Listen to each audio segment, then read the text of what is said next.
Amen. Yes. It has truly been a blessing to be able to spend my two years of my life in the training mga ito. It's really wonderful to be a place where libre ka makatawag sa ngalan sa Ginoo nga walay mo tan-aw ni mga in the outside world when you call upon the name of the Lord murag katawanan ka silang pananaw no.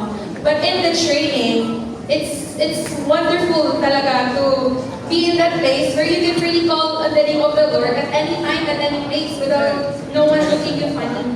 Kaya dear young people, there is no degree, no profession, no better place to go or better way to be saturated, permeated, and sold by the Lord than the full-time training.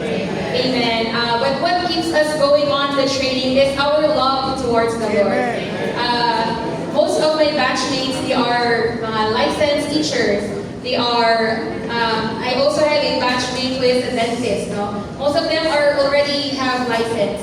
And for some, pangutana sila nga, ano mo sayang-sayang maging mugduwa ka tuig nga, the world has a lot to offer to you even abroad, di ba? Ako na kayo offer ang gawas karon, especially ang mga teachers, di ba? Ako kaayo grades abroad.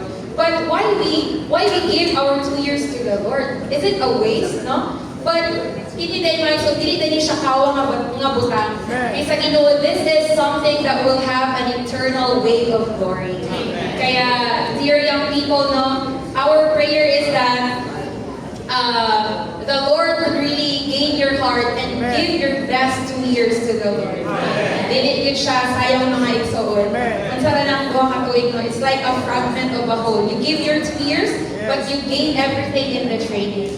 And praise the Lord.